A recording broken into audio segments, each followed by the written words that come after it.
Hello friends, എല്ലാവർക്കും നമസ്കാരം. ഇന്ന് നമ്മൾ നോക്കാൻ പോകുന്നത് കേരള നെൽവയൽ തണ്ണീർത്തട സംരക്ഷണ നിയമത്തെക്കുറിച്ചാണ്. Kerala conservation of paddy land and wetland ആക്ടിനെ കുറിച്ച് നോക്കാം. കേരള നെൽവയൽ തണ്ണീർത്തട സംരക്ഷണ നിയമം നിലവിൽ വന്നത് 2008 ഓഗസ്റ്റ് മാസം 11. അതിൻ്റെ പ്രധാനപ്പെട്ട ലക്ഷ്യങ്ങൾ നോക്കിയാൽ കേരളത്തിലെ കാർഷിക മേഖലയിലെ വളർച്ച പ്രോത്സാഹിപ്പിക്കുക, പാരിസ്ഥിതിക വ്യവസ്ഥയെ നിലനിർത്തുക, വയലുകൾ, തണ്ണീർത്തടങ്ങൾ എന്നിവ സംരക്ഷിക്കുക. ഈ നിയമം നിലവിൽ വരുമ്പോൾ കേരളത്തിലെ മുഖ്യമന്ത്രിയാണ് VS അച്യുതാനന്ദൻ. ഈ നിയമത്തിലെ വകുപ്പുകളുടെ എണ്ണം 30ആണ്. 2008 കേരള നെൽവയൽ തണ്ണീർത്തട സംരക്ഷണ നിയമം അവസാനമായിട്ട് ഭേദഗതി ചെയ്തത് 2018 അത് 29ാം ആക്ട് പ്രകാരമാണ് 2008 കേരള നെൽവയൽ തണ്ണീർത്തട സംരക്ഷണ നിയമം അവസാനമായിട്ട് ഭേദഗതി ചെയ്തത്. അതിൻ്റെ പ്രധാനപ്പെട്ട നിർവചനങ്ങൾ നോക്കാം. നെൽവയൽ എന്താണ്? നിയമത്തിൽ നെൽവയലിൻ്റെ നിർവചനം ഉൾപ്പെടുത്തിയിരിക്കുന്ന വകുപ്പ് 2 12. വർഷത്തിൽ ഒരു പ്രാവശ്യമെങ്കിലും നെൽകൃഷി ചെയ്യുന്നതോ അല്ലെങ്കിൽ നെൽകൃഷിക്ക് അനുയോജ്യമായിട്ടുള്ള എല്ലാ തരം നിലവും അതിനോടനുബന്ധിച്ചുള്ള കുളങ്ങൾ, കൈത്തോടുകൾ, ബണ്ടുകൾ, ചിറകൾ, ചാലുകൾ എന്നിവയും നെൽവയൽ എന്ന ഇനത്തിൽ പെടുന്നു. അപ്പം നെൽവയൽ എന്നതിൻ്റെ ഡെഫിനിഷനാണ് അവർ കൊടുത്തിരിക്കുന്നത്. ഏതിനകത്ത്? വകുപ്പ് 2. തണ്ണീർത്തടം എന്താണെന്ന് നോക്കാം. അതിനെപ്പറ്റി പറയുന്ന വകുപ്പ് 2. വകുപ്പ് 2 18 പറയുന്നത്. ഇത് വകുപ്പ് 2 12 പറയുന്നു നെൽവയൽ, വകുപ്പ് 2 18 പറയുന്നു തണ്ണീർത്തടത്തെക്കുറിച്ച്. നെൽവയലുകളും നദികളും ഒഴികെയുള്ളതും ഉപരിതലം വരെ ജലത്തിൻ്റെ സാന്നിധ്യം ഉള്ളതുമായിട്ടുള്ള സ്ഥലത്തെ നമ്മൾ തണ്ണീർത്തടം എന്ന് പറയുന്നു. കണ്ടൽക്കാടുകൾ, ചതുപ്പ് നിലങ്ങൾ, അഴിമുഖങ്ങൾ, കായലുകൾ, ചോറ്റ് പ്രദേശങ്ങൾ, കടലോര കായലുകൾ എന്നിവ തണ്ണീർത്തടങ്ങളിൽ ഉൾപ്പെടുന്നു. അടുത്തതായിട്ട് ഡേറ്റാ ബാങ്കിനെ കുറിച്ച് നോക്കാം. പ്രതിപാദിക്കുന്ന വകുപ്പ് 5-ൽ 4-1. ഡേറ്റാ ബാങ്കിനെ കുറിച്ച് പ്രതിപാദിക്കുന്ന വകുപ്പ് 5 4-1. തദ്ദേശ സ്വയംഭരണ സെക്രട്ടറിയാണ് ഡേറ്റാ ബാങ്ക് വിജ്ഞാപനം ചെയ്യേണ്ടത് ഉത്തരവാദിത്തമുള്ളത്. കൃഷിയോഗ്യമായിട്ടുള്ള നെൽവയലുകൾ, തണ്ണീർത്തടങ്ങൾ എന്നിവയുടെ സർവേ നമ്പറുകൾ, വിസ്തീർണം തുടങ്ങിയ വിശദാംശങ്ങൾ ഉൾക്കൊള്ളുന്നതും യഥാക്രമം കൃഷി ഓഫീസർ, വില്ലേജ് ഓഫീസർ എന്നിവർ തയ്യാറാക്കുന്നതുമായിട്ടുള്ള പട്ടികയാണ് ഡേറ്റാ ബാങ്ക്.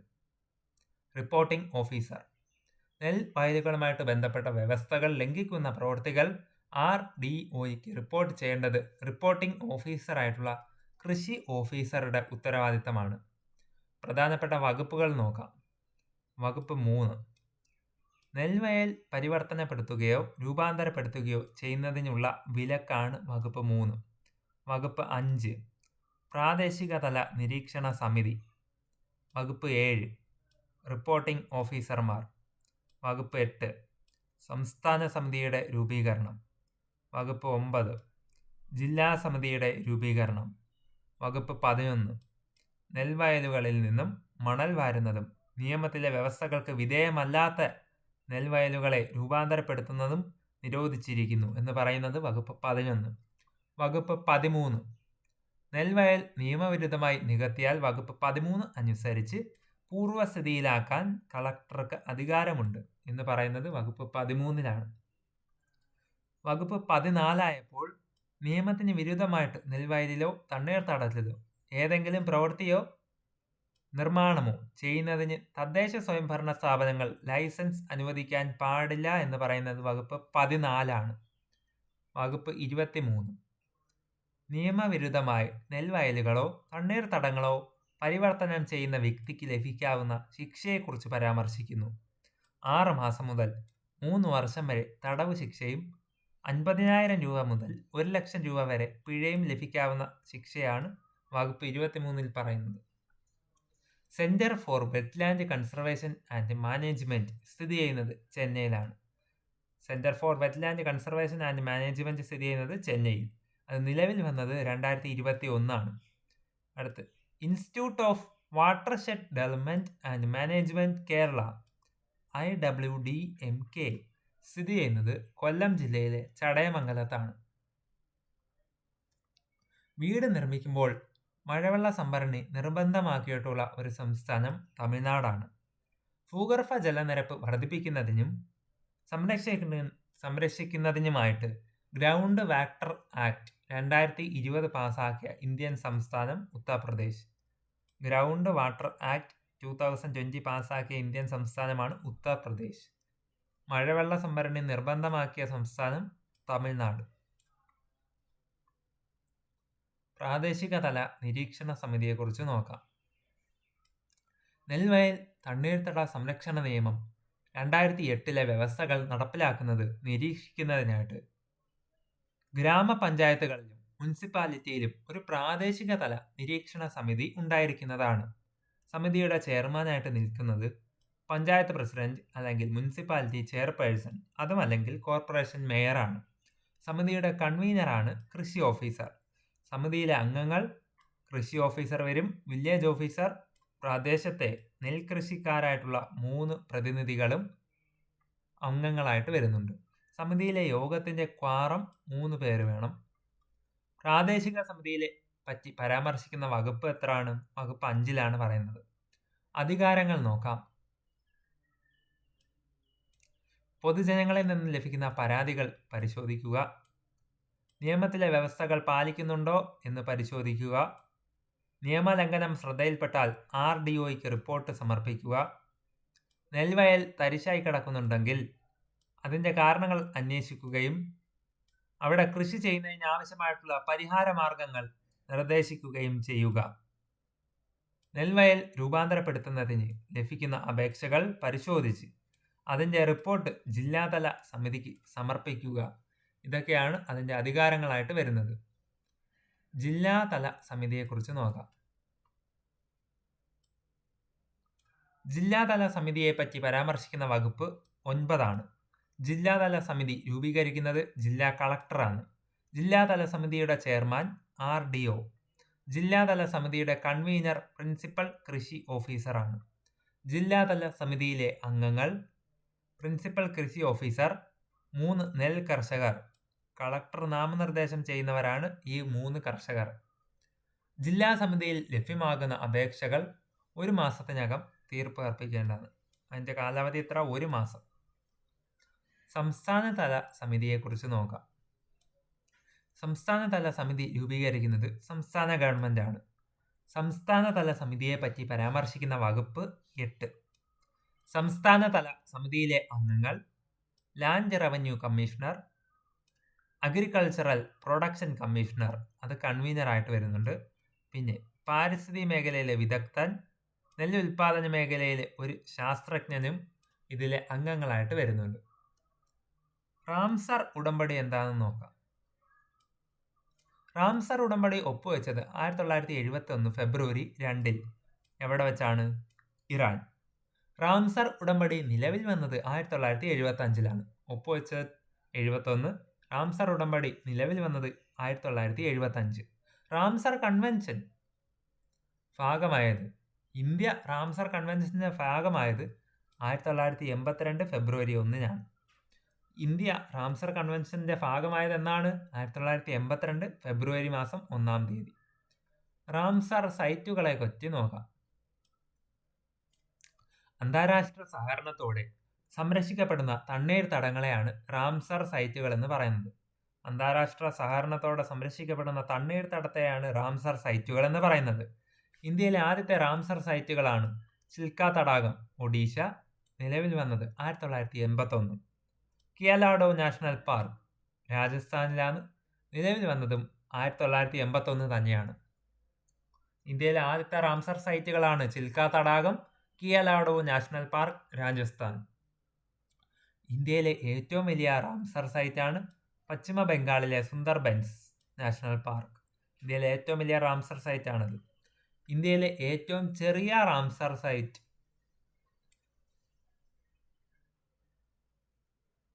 രേണുക തടാകം ഹിമാചൽ പ്രദേശ് എന്നാണ് കൊടുത്തിരിക്കുന്നത്. പക്ഷെ അത് കറക്റ്റ് അപ്ഡേറ്റ് ആണോ എന്ന് നിങ്ങളൊന്ന് പരിശോധിക്കുക. നിലവിൽ ഇന്ത്യയിലെ റാംസർ സൈറ്റുകളുടെ എണ്ണം 75 ഏറ്റവും കൂടുതൽ റാംസർ സൈറ്റുകളുള്ള സംസ്ഥാനം തമിഴ്നാടാണ്. 14 ഉണ്ട്. ഇന്ത്യയിൽ പുതിയതായിട്ട് പ്രഖ്യാപിക്കപ്പെട്ട റാംസർ സൈറ്റുകളാണ് അൻസുബ തടാകം ഒഡീഷ, യശ്വന്ത് സാഗർ മധ്യപ്രദേശ്, ചിത്രാങ്കുടി പക്ഷി സങ്കേതം തമിഴ്നാട്, ശുചീന്ദ്രം തേരൂർ തണ്ണീർത്തട സമുച്ചയം തമിഴ്നാട്, വടുവൂർ പക്ഷി സങ്കേതം തമിഴ്നാട്, കാഞ്ഞിരംകുളം പക്ഷി സങ്കേതം Tamil Nadu, Thane creek Maharashtra, Haigam wetland conservation reserve Jammu and Kashmir, Shallabugh wetland conservation reserve Jammu and Kashmir. ഇത് ഇത്രയാണ് പുതിയ റാംസർ സൈറ്റുകളായിട്ട് ഇന്ത്യയിൽ പ്രഖ്യാപിച്ചിട്ടുള്ളത്. കേരളത്തിലെ റാംസർ സൈറ്റുകളെ പറ്റി നോക്കാം. കേരളത്തിൽ നിന്നും റാംസർ പട്ടികയിൽ ഉൾപ്പെട്ട സൈറ്റുകളുടെ എണ്ണം 3 കേരളത്തിൽ നിന്നും 3 റാംസർ സൈറ്റുകളാണ് ഉള്ളത്. അത് ഏതൊക്കെയാണ്? വേമ്പനാട് കായൽ, അഷ്ടമുടി കായൽ, ശാസ്താംകോട്ട കായൽ. ഇവ റാംസർ പട്ടികയിൽ ഉൾപ്പെട്ട വർഷം എന്നാണ്? 2002. തണ്ണീർത്തടങ്ങളുടെ കവാടം എന്നറിയപ്പെടുന്നത് അഷ്ടമുടി കായലിനെയാണ്. കേരളത്തിലെ ഏറ്റവും വലിയ റാംസർ സൈറ്റ് വേമ്പനാട് കായലാണ്. 230 ചതുരശ്ര കിലോമീറ്ററാണ് വിസ്തീർണം. കേരളത്തിലെ ഏറ്റവും ചെറിയ റാംസർ സൈറ്റ് ശാസ്താംകോട്ട കായൽ. 3.7 ചതുരശ്ര കിലോമീറ്റർ മാത്രമാണ് അതിൻ്റെ വിസ്തീർണമായിട്ടുള്ളത്. ഇന്ത്യയിലെ പ്രധാനപ്പെട്ട റാംസർ സൈറ്റുകളെ പറ്റി നോക്കാം. ചന്ദ്രതാൽ തടാകം Himachal Pradesh, Pong dam Himachal Pradesh, Sultanpur national park Haryana, Karikili പക്ഷി സങ്കേതം തമിഴ്നാട്, സഖ്യസാഗർ മധ്യപ്രദേശ്, പിച്ചാവരം കണ്ടൽക്കാടുകൾ തമിഴ്നാട്, പോയിന്റ് കാലിമർ പക്ഷി സങ്കേതം തമിഴ്നാട്, ലോണാർ തടാകം മഹാരാഷ്ട്ര, പാല തണ്ണീർത്തടം മിസോറാം, ചിൽക്ക തടാകം ഒഡീഷ, രൂപാർ തണ്ണീർത്തടം പഞ്ചാബ്, സംഫാർ തടാകം രാജസ്ഥാൻ, സൂർ സരോവർ ഉത്തർപ്രദേശ്, ലോക്താക് തടാകം മണിപ്പൂർ, കൊല്ലേരു തടാകം ആന്ധ്രാപ്രദേശ്, ഊളാർ തടാകം ജമ്മു കാശ്മീർ, സോകാർ തടാകം ലഡാക്ക്. നമുക്കൊന്നുകൂടെ നോക്കാം. ഇന്ത്യയിലെ പ്രധാനപ്പെട്ട റാംസർ സൈറ്റുകളാണ് ചന്ദ്രതാൽ തടാകം Himachal Pradesh, Pong dam Himachal Pradesh, Sultanpur national park Haryana, Karikili പക്ഷി സങ്കേതം തമിഴ്നാട്, സഖ്യസാഗർ മധ്യപ്രദേശ്, പിച്ചവാരം കണ്ടൽക്കാട് തമിഴ്നാട്, പോയിന്റ് കാലിമർ പക്ഷി സങ്കേതം തമിഴ്നാട്, ലോണാർ തടാകം മഹാരാഷ്ട്ര, പാല തണ്ണീർത്തടം മിസോറാം, ചിൽക്ക തടാകം ഒഡീഷ, രൂപാർ തടാകം പഞ്ചാബ്, സംഫാർ തടാകം രാജസ്ഥാൻ, സൂർ സരോവർ ഉത്തർപ്രദേശ്, ലോക്താക് തടാകം മണിപ്പൂർ, കൊല്ലേരു തടാകം ആന്ധ്രാപ്രദേശ്, ഊളാർ തടാകം ജമ്മു ആൻഡ് കാശ്മീർ, സോകാർ തടാകം ലഡാക്കുമാണ് വരുന്നത്. Prediction and warning.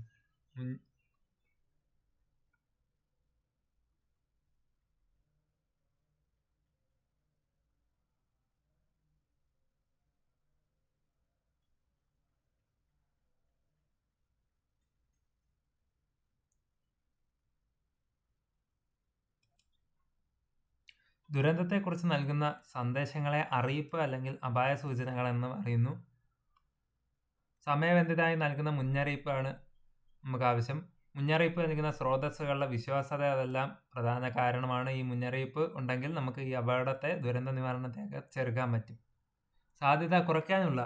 ദുരന്ത സാധ്യത കുറയ്ക്കാനുള്ള ഐക്യരാഷ്ട്രസഭയുടെ ഏജൻസിയാണ് United Nations office four disaster risk reduction. സാധ്യതയും നഷ്ടവും കുറയ്ക്കുന്നതിനായിട്ട് സർക്കാരുകളെയും കമ്മ്യൂണിറ്റികളെയും ഏകോപിപ്പിക്കുക എന്നതാണ് ഇതിൻ്റെ പ്രവർത്തനമായിട്ട് വരുന്നത്. ദുരന്ത നിവാരണ നിയമത്തെക്കുറിച്ച് നോക്കാം. ഇന്ത്യയിൽ ദുരന്തങ്ങളെ ഫലപ്രദമായിട്ട് കൈകാര്യം ചെയ്യാൻ വേണ്ടി നിലവിൽ വന്ന നിയമമാണ് ദുരന്ത നിവാരണ നിയമം. ദുരന്ത നിവാരണ നിയമം നിലവിൽ വന്നത് 2005 ഡിസംബർ മാസം 23. ദുരന്ത നിവാരണ നിയമത്തിലെ അധ്യായങ്ങളുടെ എണ്ണം 11. ദുരന്ത നിവാരണ നിയമത്തിലെ വകുപ്പുകളുടെ എണ്ണം 79. ദുരന്ത നിവാരണ നിയമം രാജ്യസഭ പാസാക്കിയത് 2005 നവംബർ 28. ലോക്സഭ പാസ്സാക്കിയത് 2005 ഡിസംബർ 12. പ്രസിഡന്റ് ഒപ്പുവെച്ചത് 2005 ഡിസംബർ 23 ആണ്. ദുരന്ത നിവാരണ നിയമം നിലവിൽ വന്നത് 2005 ഡിസംബർ 23 ദേശീയ ദുരന്ത നിവാരണ നിയമത്തിലെ വ്യവസ്ഥകൾ പ്രകാരം രൂപം കൊണ്ട ദുരന്ത നിവാരണ അതോറിറ്റികളാണ് ദേശീയ ദുരന്ത നിവാരണ അതോറിറ്റി NDMA, സംസ്ഥാന ദുരന്ത നിവാരണ അതോറിറ്റി SDMA, ജില്ലാ ദുരന്ത നിവാരണ അതോറിറ്റി DDMA. ദുരന്ത നിവാരണ അതോറിറ്റികളെല്ലാം സ്വയം ഭരണാധികാരം ഇല്ലാത്ത സ്റ്റാറ്റ്യൂട്ടറി ബോഡികളാണ്. ദുരന്ത നിവാരണ അതോറിറ്റി എന്തുവാണ്? സ്വയം ഭരണാധികാരം ഇല്ലാത്ത സ്റ്റാറ്റ്യൂട്ടറി ബോഡികളാണ്. ദേശീയ ദുരന്ത നിവാരണ അതോറിറ്റിയെ പറ്റി നോക്കുമ്പോൾ ഇന്ത്യയിലെ ദുരന്ത നിവാരണത്തിനായിട്ടുള്ള ഏറ്റവും ഉയർന്ന അതോറിറ്റിയാണ് ദേശീയ ദുരന്ത നിവാരണ അതോറിറ്റി. ദുരന്ത നിവാരണ നിയമം 2005 വകുപ്പ് 3 പ്രകാരമാണ് ദേശീയ ദുരന്ത നിവാരണ അതോറിറ്റി സ്ഥാപിതമായത്. വകുപ്പ് 3. ദേശീയ ദുരന്ത നിവാരണ അതോറിറ്റി സ്ഥാപിതമായത് 2005 മെയ് 30. ദേശീയ ദുരന്ത നിവാരണ അതോറിറ്റിയുടെ സ്വയം ഭരണാധികാരമല്ലാത്ത ഒരു സ്റ്റാറ്റ്യൂട്ടറി ബോഡിയാണ്. ദേശീയ ദുരന്ത നിവാരണ അതോറിറ്റിയുടെ ആസ്ഥാനം ന്യൂഡൽഹി. ദേശീയ ദുരന്ത നിവാരണ അതോറിറ്റിയിലെ ആകെ അംഗങ്ങളുടെ എണ്ണം 10. ചെയർപേഴ്സൺ ഉൾപ്പെടെയാണ്. അതിൽ ചെയർപേഴ്സൺ ആരാണ്? പ്രധാനമന്ത്രി. മറ്റ് അംഗങ്ങളെ ദേശീയ അതോറിറ്റിയുടെ ചെയർപേഴ്സൺ നാമനിർദ്ദേശം ചെയ്യുന്നു. ദേശീയ ദുരന്ത നിവാരണ അതോറിറ്റിയിലെ അംഗങ്ങളുടെ കാലാവധി 5 വർഷമാണ്. ഒരു ദുരന്തത്തെ ദേശീയ ദുരന്തമായിട്ട് പ്രഖ്യാപിക്കുന്നത് കേന്ദ്ര മന്ത്രിസഭയാണ്. ഒരു ദുരന്തം ഉണ്ടായാൽ അതിനെ ദേശീയ ദുരന്തമായിട്ട് പ്രഖ്യാപിക്കുന്നത് കേന്ദ്ര മന്ത്രിസഭയാണ്.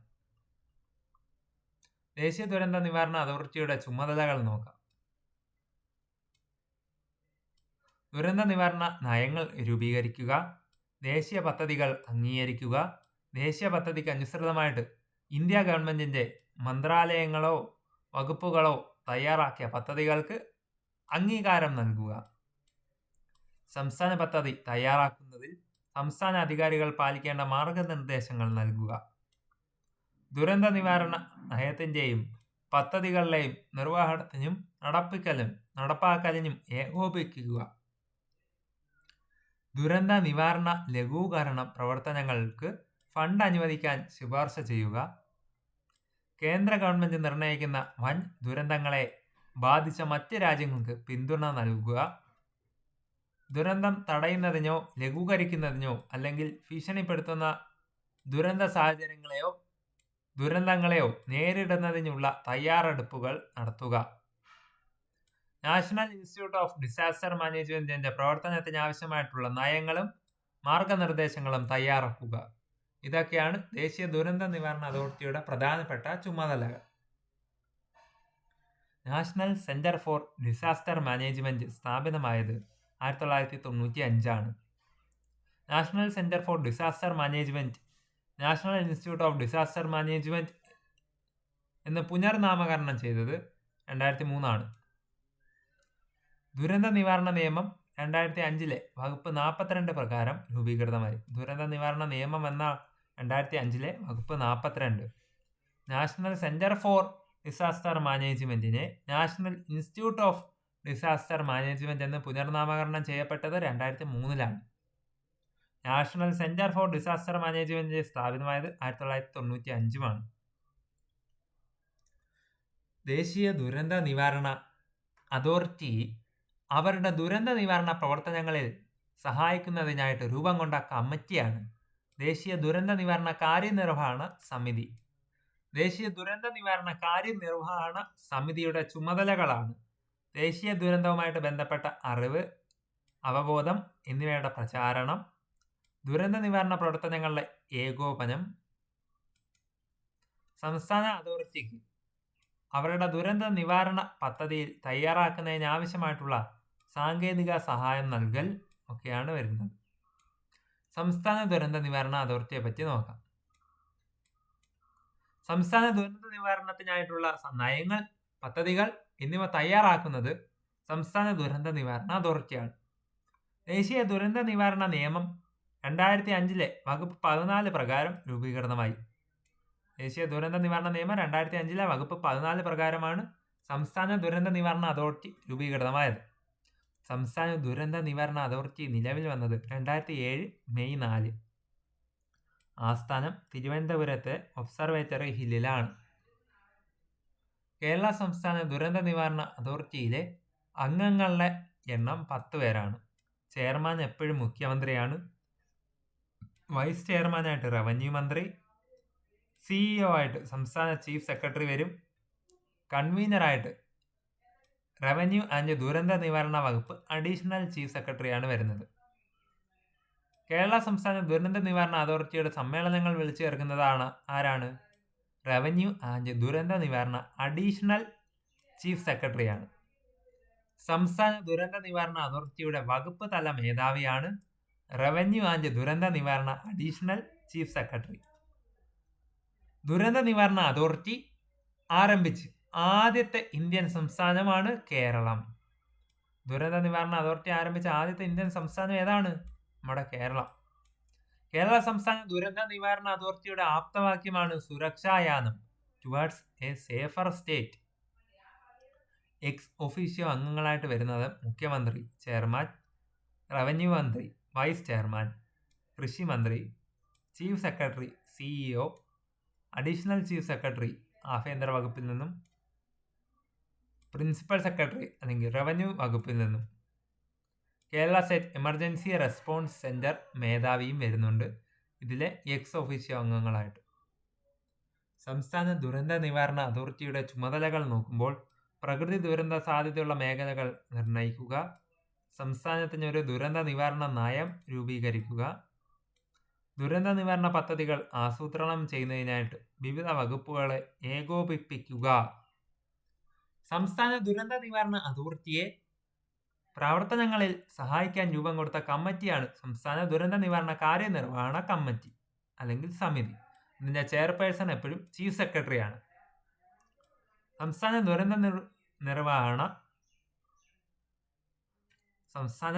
നിവാരണ കാര്യനിർവഹണ സമിതിയുടെ പ്രവർത്തനങ്ങൾ നോക്കുമ്പോൾ അപകടകരമായിട്ടുള്ള ഏതെങ്കിലും ദുരന്ത സാഹചര്യത്തെയോ ദുരന്തത്തെയോ നേരിടാൻ പൊതുജനങ്ങൾക്ക് വിവരം നൽകുക, ദുരന്ത ബാധിത പ്രദേശത്ത് രക്ഷാപ്രവർത്തനം നടത്തുക, രക്ഷാപ്രവർത്തനത്തിനും ദുരിതാശ്വാസത്തിനുമായിട്ട് ഉപദേശവും സഹായവും നൽകൽ, രക്ഷാപ്രവർത്തനം, അടിയന്തര പ്രതികരണം, ദുരിതാശ്വാസം എന്നിവയ്ക്ക് ആവശ്യമായിട്ടുള്ള ഉപകരണങ്ങൾ ലഭ്യമാക്കുക. എല്ലാ ജില്ലകളിലും ദുരന്ത നിവാരണ പ്രവർത്തനങ്ങൾ മേൽനോട്ടം വഹിക്കുന്ന സംസ്ഥാന ദുരന്ത നിവാരണ അതോറിറ്റിക്ക് കീഴിലുള്ള സ്ഥാപനമാണ് സംസ്ഥാന അടിയന്തര ഘട്ട കാര്യനിർവഹണ കേന്ദ്രം. സംസ്ഥാനതല ദുരന്തങ്ങളെ ഉണ്ടാകുമ്പോൾ സർക്കാരിൻ്റെ പ്രവർത്തനങ്ങൾ ഏകോപിപ്പിക്കുക, സംസ്ഥാനങ്ങൾക്ക് ആവശ്യമായിട്ടുള്ള കേന്ദ്ര സഹായങ്ങൾ ലഭ്യമാക്കാൻ മുൻകൈയെടുക്കുക എന്നതാണ് അടിയന്തര ഘട്ട കാര്യനിർവഹണ കേന്ദ്രത്തിൻ്റെ ചുമതല. ഒന്നുകൂടെ പറയാം, സംസ്ഥാനതല ദുരന്തങ്ങൾ ഉണ്ടാകുമ്പോൾ സർക്കാരിൻ്റെ പ്രവർത്തനങ്ങൾ ഏകോപിപ്പിക്കുക, സംസ്ഥാനങ്ങൾക്ക് ആവശ്യമായിട്ടുള്ള കേന്ദ്ര സഹായങ്ങൾ ലഭ്യമാക്കാൻ മുൻകൈയെടുക്കുക എന്നതാണ് അടിയന്തര ഘട്ട കാര്യനിർവഹണ കേന്ദ്രത്തിൻ്റെ ചുമതല. ജില്ലാ ദുരന്ത നിവാരണ അതോറിറ്റിയെക്കുറിച്ച് നോക്കാം. ദുരന്ത നിവാരണ നിയമം 2005 വകുപ്പ് 25(1) പ്രകാരമാണ് ജില്ലാ ദുരന്ത നിവാരണ അതോറിറ്റി രൂപീകൃതമായത്. ജില്ലാ ദുരന്ത നിവാരണ അതോറിറ്റിയിലെ അംഗങ്ങളുടെ എണ്ണം 8. ഇത് നിലവിൽ വന്നത് 2016 മാർച്ച് 5 ചെയർപേഴ്സൺ ജില്ലാ കളക്ടർ അല്ലെങ്കിൽ ജില്ലാ മജിസ്ട്രേറ്റ് അല്ലെങ്കിൽ ഡെപ്യൂട്ടി കമ്മീഷണറാണ്. കോ ചെയർപേഴ്സൺ ജില്ലാ പഞ്ചായത്ത് പ്രസിഡന്റാണ്. ജില്ലാ ദുരന്ത നിവാരണ അതോറിറ്റിയുടെ ചുമതലകൾ നോക്കുമ്പോൾ ദുരന്ത നിവാരണ പദ്ധതി തയ്യാറാക്കുക, ജില്ലയിൽ അപകടകരമായിട്ടുള്ള സാഹചര്യമോ ദുരന്തമോ തടയുന്നതിനും ലഘൂകരിക്കുന്നതിനുമുള്ള നടപടികൾ സ്വീകരിക്കുക, ജില്ലയിലെ ദുരന്ത നിവാരണത്തിനായിട്ട് പ്രവർത്തിക്കുന്ന സംഘടനകളുടെയും സാമൂഹിക ക്ഷേമ സ്ഥാപനങ്ങളുടെയും പങ്കാളിത്തം ഉറപ്പാക്കുക. ജില്ലാ ദുരന്ത നിവാരണ അതോറിറ്റിയുടെ തീരുമാനങ്ങൾ നടപ്പിൽ വരുത്തുന്ന സാങ്കേതിക വിഭാഗമാണ് ജില്ലാ അടിയന്തര ഘട്ട കാര്യനിർവഹണ കേന്ദ്രം. അതത് പ്രദേശത്തെ ദുരന്ത നിവാരണ ലഘൂകരണ പ്രവർത്തനങ്ങളുടെ ചുമതല വഹിക്കുന്നത് ജില്ലാ അടിയന്തരഘട്ട കാര്യനിർവഹണ കേന്ദ്രമാണ്. ദുരന്തങ്ങളെക്കുറിച്ച് പൊതുജനങ്ങൾക്ക് ആവശ്യമായിട്ടുള്ള മുന്നറിയിപ്പുകൾ നൽകുക എന്നതാണ് ഇതിന്റെ ചുമതല.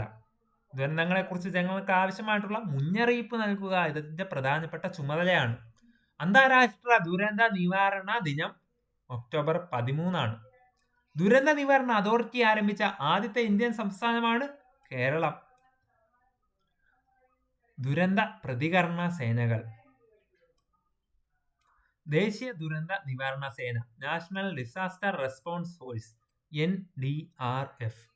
ദുരന്ത നിവാരണ നിയമം 2005 അടിസ്ഥാനത്തിൽ ദുരന്ത സമയത്തുള്ള അതിവേഗ പ്രവർത്തനങ്ങൾക്കായിട്ട് രൂപീകരിക്കപ്പെട്ട ഒരു സേനയാണ് ദുരന്ത പ്രതികരണ സേനയായിട്ടുള്ള നാഷണൽ ഡിസാസ്റ്റർ റെസ്പോൺസ് ഫോഴ്സ്. ദുരന്ത സേനകളിൽ അവരുടെ കെടുതികൾ പരമാവധി കുറയ്ക്കുന്നതിനും വേണ്ടി പ്രവർത്തിക്കുന്നതാണ് ഇവരുടെ കർത്തവ്യം. ദുരന്തവേളയിൽ അവരുടെ കെടുതികൾ പരമാവധി കുറയ്ക്കാൻ വേണ്ടിയുള്ള പ്രവർത്തനങ്ങളാണ് ഈ NDRFന്റെ കർത്തവ്യം. ദേശീയ ദുരന്ത നിവാരണ സേന നിലവിൽ വന്നത് 2006. ദേശീയ ദുരന്ത നിവാരണ സേന നിയമം നിലവിൽ വന്നത് 2008 NDRFന്റെ ആസ്ഥാനം ന്യൂഡൽഹിയിലെ അന്ത്യോദയ ഭവനാണ്. NDRFന്റെ തലവൻ ഡയറക്ടർ ജനറൽ ആണ്. തലവൻ ആരാണ്? Director general. ദേശീയ ദുരന്ത നിവാരണ സേനയിൽ 16 ബറ്റാലിയനുകളാണ് ഉള്ളത്. എത്ര ബറ്റാലിയൻ ഉണ്ട്? 16 ബറ്റാലിയൻ ഉണ്ട്. കേന്ദ്ര സായുധ പോലീസ് വിഭാഗമായിട്ടുള്ള BSF, CRPF, ITBP, SSB, CISF, Assam rifles എന്നിവയിലെ സൈനികരാണ് NDRFൽ സേവനം ചെയ്യുന്നത്. പ്രകൃതി ദുരന്തങ്ങൾക്ക് പുറമെ ആണവ രാസ ദുരന്തങ്ങൾ നേരിടാനും NDRF സേനകൾ കൊണ്ട് സാധിക്കുന്നു. സംസ്ഥാന ദുരന്ത നിവാരണ സേന, state disaster response force, SDRF. ദേശീയ ദുരന്ത നിവാരണ സേനയുടെ മാതൃകയിൽ സംസ്ഥാനത്ത് നിലവിൽ വന്ന സേനയാണ് സംസ്ഥാന ദുരന്ത നിവാരണ സേന. സംസ്ഥാന ദുരന്ത നിവാരണ സേനയിലെ ആകെ അംഗങ്ങളുടെ എണ്ണം 100. സംസ്ഥാന ദുരന്ത നിവാരണ സേനയുടെ ആസ്ഥാനം മലപ്പുറത്തുള്ള പാണ്ടിക്കാടാണ്. ആഭ്യന്തര വകുപ്പ് അഡീഷണൽ ചീഫ് സെക്രട്ടറിയുടെ കീഴിലാണ് SDRF പ്രവർത്തിക്കുന്നത്. ആഭ്യന്തര വകുപ്പിലെ അഡീഷണൽ ചീഫ് സെക്രട്ടറിയാണ് ഇതിന്റെ മേൽനോട്ടം വഹിക്കുന്നത്. Kerala civil defence. 1968 civil defence act പ്രകാരം രൂപീകൃതമായിട്ടുള്ള സ്ഥാപനമാണ് Kerala civil defence. Kerala civil defence രൂപീകൃതമായത് 2019 കേരള സിവിൽ ഡിഫൻസിന്റെ ആസ്ഥാനം തിരുവനന്തപുരം. കേരള സിവിൽ ഡിഫൻസിന്റെ മേധാവിയായിട്ട് പ്രവർത്തിക്കുന്ന Kerala fire and rescue service director general ആണ്. ഇതിന്റെ മേധാവി ആരാണ്? കേരള ഫയർ ആൻഡ് റെസ്ക്യൂ സർവീസിലെ DG ആണ്. ജില്ലാ തലത്തിൽ സേനയുടെ പ്രവർത്തനങ്ങൾ നിയന്ത്രിക്കുന്നത് ജില്ലാ കളക്ടറാണ്. പ്രധാനപ്പെട്ട ലക്ഷ്യങ്ങൾ: ദുരന്ത നിവാരണ അഗ്നിരക്ഷാ പ്രവർത്തനങ്ങളിൽ പങ്കാളിയാവുക, ആപത്ഘട്ടങ്ങളിൽ സ്വത്തുവകയുടെ നഷ്ടം പരമാവധി കുറയ്ക്കുക.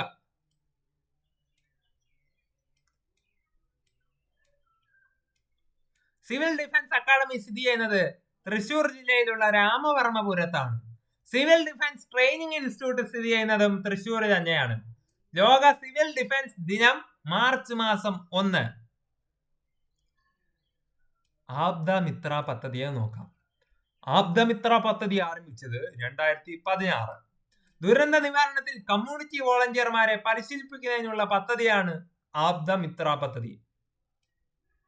ആപ്തമിത്ര പദ്ധതി പ്രകാരം തെരഞ്ഞെടുക്കപ്പെട്ട കേരളത്തിലെ ജില്ല കോട്ടയം. സാമൂഹിക സന്നദ്ധ സേന. സാമൂഹിക സന്നദ്ധ സേന രൂപീകൃതപ്പെട്ടത് 2020 കേരളത്തിൽ സമീപകാലത്തുണ്ടായ വെള്ളപ്പൊക്കം, നിപ്പ, ചുഴലിക്കാറ്റ്, COVID-19 പോലെയുള്ള അടിയന്തര ഘട്ടത്തിൽ സാമൂഹിക ഐക്യം ശക്തിപ്പെടുത്തുന്നതിനും സന്നദ്ധ പ്രവർത്തിക്കുന്നതിനുമായിട്ട് സർക്കാർ രൂപീകരിച്ച സേനയാണ് ഇത്. പൊതുഭരണ വകുപ്പിന് കീഴിലാണ് സന്നദ്ധ സേനയുടെ ഡയറക്ടറേറ്റ് രൂപീകരിച്ചിരിക്കുന്നത്. ഓരോ ജില്ലയിലും സന്നദ്ധ സേവകരുടെ പ്രവർത്തനങ്ങൾ ഏകോപിപ്പിക്കാനായിട്ട് നോഡൽ ഓഫീസർമാരെ നിയമിച്ചിട്ടുണ്ട്. ദേശീയ ദുരന്ത പ്രതികരണ നിധി, നാഷണൽ ഡിസാസ്റ്റർ റെസ്പോൺസ് ഫണ്ട്. ദുരന്തമുണ്ടാകുന്ന സാഹചര്യത്തിൽ അടിയന്തരമായിട്ട് വരുന്ന ചെലവുകൾക്കായിട്ട് ഉപയോഗിക്കുന്ന ഫണ്ടാണ് ദേശീയ ദുരന്ത പ്രതികരണ നിധി. ദേശീയ ദുരന്ത പ്രതികരണ നിധി ഓഡിറ്റ് ചെയ്യുന്നത് controller and auditor general CAG ആണ്.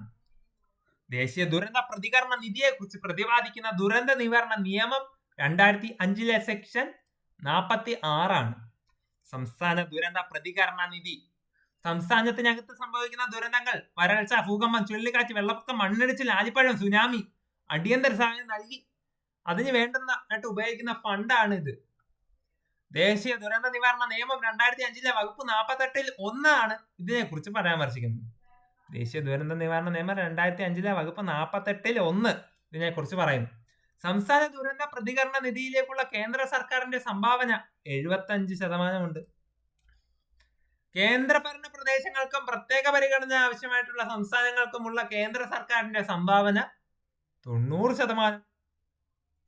മുഖ്യമന്ത്രിയുടെ ദുരിതാശ്വാസ നിധി, chief minister's distress relief fund, CMDRF.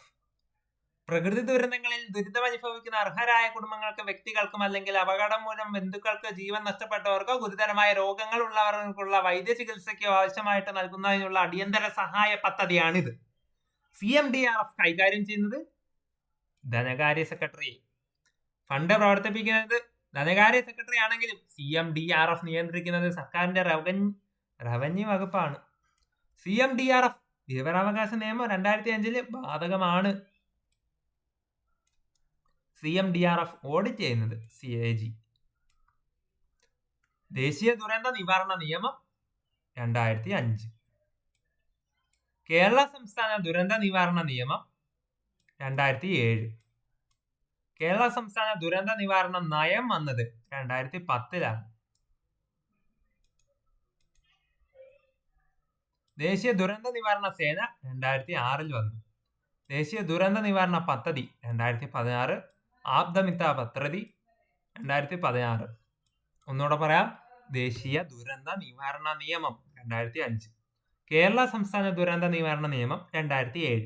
Kerala സംസ്ഥാന ദുരന്ത നിവാരണ നയം വന്നത് 2010. ദേശീയ ദുരന്ത നിവാരണ സേന 2006. ദേശീയ ദുരന്ത നിവാരണ പദ്ധതി 2016. ആപ്തമിത്ര പദ്ധതിയും വന്നത് 2016. മഴ മുന്നറിയിപ്പിനെ കുറിച്ച് നോക്കാം. മഴക്കെടുതികൾക്കെതിരെ ജാഗ്രത പുലർത്തുന്നതിന് വേണ്ടി ദുരന്ത നിവാരണ അതോറിറ്റി വിവിധ കളർ കോഡുകളിൽ സഹായത്തോടെ മഴ മുന്നറിയിപ്പ് നൽകാറുണ്ട്. ഏറ്റവും കുറഞ്ഞ തോതിലുള്ള മഴയെ സൂചിപ്പിക്കുന്നത് വൈറ്റ് അലേർട്ടാണ്. തീവ്രമായതോ അതിശക്തമായതോ ആയിട്ടുള്ള മഴയെ സൂചിപ്പിക്കുന്നത് റെഡ് അലേർട്ടാണ്. ചുവപ്പ്, ഓറഞ്ച്, മഞ്ഞ, പച്ച, വെള്ള അലേർട്ടുകൾ പ്രഖ്യാപിക്കുന്നത് കേന്ദ്ര കാലാവസ്ഥാ വകുപ്പാണ്. ഗ്രീൻ അലേർട്ട് ജാഗ്രത പാലിക്കേണ്ട സാഹചര്യം നിലവിലില്ല. 24 മണിക്കൂറിൽ 15.6 mm മുതൽ 67.4 mm 1.5 cm to 6.44 cm വരെ മഴ പെയ്യുന്ന മുന്നറിയിപ്പാണ് ഗ്രീൻ അലേർട്ട്. യെല്ലോ അലേർട്ട് ആയപ്പോൾ കാലാവസ്ഥയെ കരുതലോടെ നിരീക്ഷിക്കണം. അപകട സാധ്യത അപ്ഡേറ്റ് ചെയ്യുന്നതിനനുസരിച്ച് മുന്നൊരുക്കങ്ങൾ നടത്തുക. ഭയപ്പെടേണ്ട സാഹചര്യം നിലവിലില്ല. 24 മണിക്കൂറിൽ 67.5 mm മുതൽ 115.5 mm 6.3 cm മുതൽ 11.55 cm വരെ മഴ പെയ്യുന്ന മുന്നറിയിപ്പാണിത്, യെല്ലോ അലേർട്ട്. അടുത്തതായിട്ട് ഓറഞ്ച് അലേർട്ട് ആകുമ്പം അതീവ ജാഗ്രതാ മുന്നറിയിപ്പുണ്ട്. സുരക്ഷാ തയ്യാറെടുപ്പുകൾ തുടങ്ങേണ്ട ഘട്ടമാണ്. രക്ഷാസേനകളോട് തയ്യാറെടുപ്പുകൾ നടത്താൻ ആവശ്യപ്പെടാം. 24 മണിക്കൂറിൽ 115.6 mm to 204.4 mm വരെ 11.56 cm to 20.44 cm വരെ മഴ പെയ്യുമെന്ന മുന്നറിയിപ്പാണ് ഓറഞ്ച് അലേർട്ട് വരുന്നത്. ഇനി റെഡ് അലേർട്ട് ആയപ്പോഴേക്കും കർശന സുരക്ഷാ നടപടികൾ സ്വീകരിക്കേണ്ട ഘട്ടമാണ്. രക്ഷാസേനകളെ വിന്യസിപ്പിച്ചുകൊണ്ട് ദുരന്ത സാധ്യതാ മേഖലയിൽ നിന്നും ആളുകളെ സുരക്ഷിത സ്ഥാനങ്ങളിലേക്കോ ക്യാമ്പുകളിലേക്കോ മാറ്റുന്ന ഘട്ടമാണ് റെഡ് അലേർട്ട്.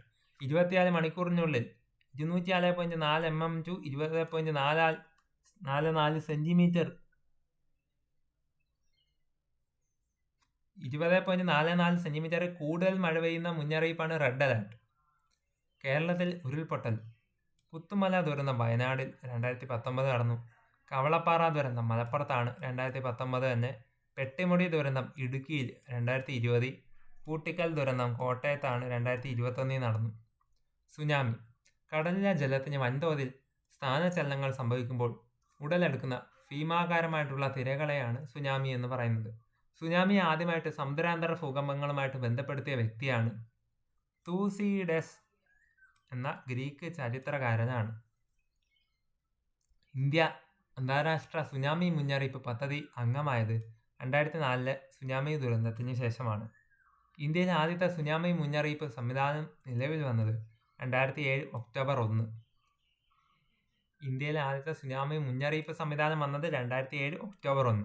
ദേശീയ ദുരന്ത നിവാരണ നിയമം 2005 രൂപീകരിക്കാൻ കാരണമായിട്ടുള്ള പെട്ടെന്നുണ്ടായ സംഭവം 2004 സുനാമിയാണ്. കേരളത്തിൽ സുനാമി ഉണ്ടായ വർഷം 2004 ഡിസംബർ 26.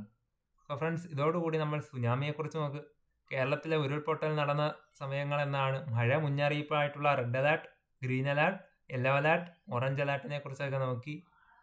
സംസ്ഥാന ദുരന്ത പ്രതികരണ നിധിയെക്കുറിച്ചും ദേശീയ ദുരന്ത നിവാരണ നിയമം, കേരള സംസ്ഥാന ദുരന്ത നിവാരണ നിയമം, കേരള സംസ്ഥാന ദുരന്ത നിവാരണ നയത്തെക്കുറിച്ച്, ദേശീയ ദുരന്ത നിവാരണ സേനയെക്കുറിച്ചും, കേരള ദുരന്ത നിവാരണ പദ്ധതി, ആപ്തമിത്ര പദ്ധതി, ചീഫ് മിനിസ്റ്റേഴ്സ് ദുരിതാശ്വാസ പദ്ധതി, അതിനെക്കുറിച്ചെല്ലാം നമ്മൾ നോക്കി. അതേപോലെ സംസ്ഥാന ദുരന്ത നിവാരണ സേന, സ്റ്റേറ്റ് ഡിസാസ്റ്റർ റെസ്പോൺസ് ഫോഴ്സിനെ കുറിച്ചും ദുരന്ത പ്രതികരണ സേനകളായിട്ടുള്ള ഇതിനെല്ലാം നോക്കി. അന്താരാഷ്ട്ര ദുരന്ത നിവാരണ ദിനം ഒക്ടോബർ 13 നമ്മൾ നോക്കി. ജില്ലാ ദുരന്ത നിവാരണ അതോറിറ്റിയെ, സംസ്ഥാന ദുരന്ത നിവാരണ അതോറിറ്റി, ദേശീയ ദുരന്ത നിവാരണ അതോറിറ്റിയെ പറ്റിയെല്ലാം നോക്കിയിട്ടുണ്ട്. ദുരന്ത നിവാരണ നിയമത്തെക്കുറിച്ച് നോക്കി. പിന്നെ ഇന്ത്യയിലെ റാംസർ സൈറ്റുകളായിട്ടുള്ള പ്രധാനപ്പെട്ട സൈറ്റുകൾ നോക്കി. ഇന്ത്യയിൽ പുതിയതായിട്ട് പ്രഖ്യാപിച്ച റാംസർ സൈറ്റുകളെ നോക്കി. കേരളത്തിലെ റാംസർ സൈറ്റുകളെ പറ്റി നോക്കി. റാംസർ ഉടമ്പടി എന്തെന്ന് പഠിച്ചു. സംസ്ഥാനതല, ജില്ലാതല, പ്രാദേശിക നിരീക്ഷണ സമിതികളെക്കുറിച്ച് നോക്കി. പ്രധാനപ്പെട്ട തണ്ണീർത്തട സംരക്ഷണ നിയമത്തിലെ വകുപ്പുകളെ പറ്റി പഠിച്ചു. നെൽവയൽ തണ്ണീർത്തടം എന്താണെന്നുള്ള ഡെഫിനിഷൻസ് പഠിച്ചു. ഇതൊക്കെയാണ് കേരള നെൽവയൽ തണ്ണീർത്തട സംരക്ഷണ നിയമത്തെ പറ്റി പറയുമ്പോൾ ഈ ക്ലാസ്സിൽ എനിക്ക് ഉൾപ്പെടുത്താൻ പറ്റിയ മാക്സിമം ടോപ്പിക്സ്. ഈ വീഡിയോ നിങ്ങൾക്ക് ഇഷ്ടപ്പെട്ടെങ്കിൽ ലൈക്ക് ചെയ്യാനും നിങ്ങളുടെ ഫ്രണ്ട്സിനൊക്കെ ഷെയർ ചെയ്ത് കൊടുക്കുവാനും നിങ്ങളുടെ അഭിപ്രായങ്ങളും നിർദ്ദേശങ്ങളും ഇനി വേണ്ടുന്ന ടോപ്പിക്സും ഒക്കെ എന്നെ കമൻ്റായിട്ട് രേഖപ്പെടുത്തി അറിയിക്കാനും മറക്കരുത്. ചാനൽ ഇതുവരെയും സബ്സ്ക്രൈബ് ചെയ്യാത്ത കൂട്ടുകാർ ഇപ്പോൾ തന്നെ ചാനൽ സബ്സ്ക്രൈബ് ചെയ്ത് തുടർന്ന് കാണുന്ന ബെൽ ബട്ടൺ കൂടി എനേബിൾ ചെയ്ത് വെക്കുക. കൂടുതൽ വീഡിയോസ് ഉടൻ തന്നെ വരുന്നതായിരിക്കും. ഏവർക്കും നന്ദി, നമസ്കാരം.